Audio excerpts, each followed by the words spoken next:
সামান্য বৃষ্টিতেই হাঁটু কাদায় পরিণত রাস্তা, আর সেই কাদা মারিয়ে প্রতিদিন চরম দুর্ভোগ পোহাচ্ছে মেহেরপুরের গাংনী উপজেলার রায়পুর ইউনিয়নের ঝোরপাড়া গ্রামসহ অন্তত 5টি গ্রামের কয়েক হাজার মানুষ। বিভিন্ন সময় রাজনৈতিক নেতারা রাস্তাটি পাকা করার আশ্বাস দিলেও কোনো সুফল পায়নি অন্তত 5 গ্রামের মানুষ। 4 কিলোমিটার দীর্ঘ একটি রাস্তা এখন গলার কাটা হয়ে দাঁড়িয়েছে মেহেরপুরের গাংনী উপজেলার রায়পুর ইউনিয়নের ঝোরপাড়া গ্রামসহ অন্তত 5 গ্রামের মানুষের জন্য। সামান্য বৃষ্টিতেই হাঁটু পানির সমান কাদায় পরিণত হয় এই রাস্তা, আর সেই কাদা মারিয়ে প্রতিদিন চরম দুর্ভোগ পোহাতে হচ্ছে বিদ্যালয়গামী শিশু থেকে শুরু করে কৃষক ও সাধারণ পথচারীদের। সরেজমিনে গিয়ে দেখা যায় ঝোরপাড়া গ্রাম থেকে মহিষখোলা ব্রিজ পর্যন্ত 4 কিলোমিটার রাস্তার মধ্যে 3 কিলোমিটারই হাঁটু সমান কাদা। জরুরি সেবার গাড়ি চলাচল তো দূরের কথা, মরদেহ দাফনের জন্য গোরস্থানে যেতেও পড়তে হয় চরম বিড়ম্বনায়। শুধু তাই নয়, এই রাস্তার কারণেই অনেক ছেলেমেয়ের বিয়ের কথাবার্তাও ভেঙে যাচ্ছে। এই রাস্তাটি অত্যন্ত দুরবস্থার মধ্যে রয়েছে। এই রাস্তার দুই পাশে প্রায় 1.5 কিলোমিটার ঘনবসতি গ্রাম। এই গ্রামের ছেলেরা স্কুলে পাঠদান করতে পারে না। মুমূর্ষু রোগী হাসপাতালে নিয়ে যেতে তাদের অনেক কষ্ট, অনেক দুর্ভোগকে তারা পড়তে হয়, এমনকি পথের মধ্যেই মারা গেছে এরকম ইতিহাস আছে। আমরা এই যে স্টুডেন্ট, আমাদের পক্ষে ইউনিফর্ম পরে স্কুলে যাওয়া একেবারেই সম্ভব হয় না। যদি ইউনিফর্ম পরে যেতে হয় তাহলে আমাদেরকে ওই পাকা রাস্তায় গিয়ে আবার গোসল করা লাগবে আর কি। আর এমন সময় আছে যখন বৃষ্টি বেশি হয়, ভারী বর্ষণের সময় আমরা স্কুলে যেতে পারি না। এই যে শিক্ষা হচ্ছে আমাদের একটা মৌলিক চাহিদার অংশ, এখান থেকে আমরা বঞ্চিত হচ্ছি।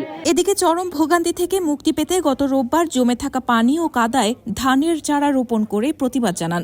একই সঙ্গে দ্রুত রাস্তা পাকাকরণের দাবিতে মানববন্ধনও করেন স্থানীয়রা। আমরা এই ঝোরপাড়া গ্রামবাসী এখানে যে কি কষ্টের ভিতরে আছি, আমরা জন্মের পর থেকে এই রাস্তাটা দেখছি কাঁচা রাস্তা, এখানে কোনো মাটি দেওয়ার ব্যবস্থা হয় না, কোনো পাকা তো দূরের কথা, মাটিও কেউ দেয় না যে এখানে এই রাস্তাটা মাঠের ফসলটা যে নিয়ে আনবে এরকম কোনো পরিস্থিতি নেই। মরা মইলে আমরা গোরস্থানে পৌঁছাতে পারিনি, আমাদের গাড়ি ঘোড়া চলে না, আমাদের একটা ভ্যান আসে না, একটা সাইকেল যাওয়ার মতন পথ নাই, একটা মোটর সাইকেল যাওয়ার মতন পথ নাই।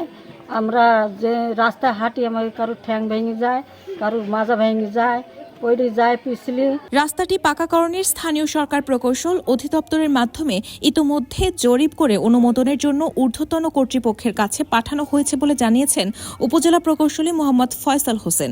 গাংনী উপজেলার রায়পুর ইউনিয়নের ঝোরপাড়া থেকে মহিষখোলা অভিমুখে প্রায় 4 কিলোমিটার একটি কাঁচা রাস্তা। রাস্তাটি দীর্ঘদিন যাবৎ আইডি ছিল না এবং সম্প্রতি 2025 সালে সেগুলো আইডি হয়েছে। আইডি হওয়ার পরপরই আমরা রাস্তাগুলো আমাদের অধিদপ্তরে সেগুলো পাকাকরণের জন্য বিভিন্ন প্রকল্পে অন্তর্ভুক্তিকরণের জন্য প্রেরণ করেছি এবং এগুলো যদি হয়ে যায় আশা করা যায় খুব দ্রুতই রাস্তাগুলো পাকা হয়ে মানুষের চলাচলের জন্য সুপযুক্ত হবে। গ্রামীণ জনজীবনের সঙ্গে সরাসরি জড়িয়ে থাকা এই রাস্তা পাকা হলে বদলে যাবে কয়েক হাজার মানুষের দৈনন্দিন জীবনযাত্রা। তবে দীর্ঘদিনের ভোগান্তি কবে কাটবে সেটির অপেক্ষায় পথ চেয়ে আছেন রায়পুর ইউনিয়নের ঝোরপাড়া ও আশেপাশের গ্রামের মানুষ। মেহেরপুর থেকে এস এম তারেকের তথ্যচিত্রে সময়ের কণ্ঠস্বর ডেস্ক, ঢাকা।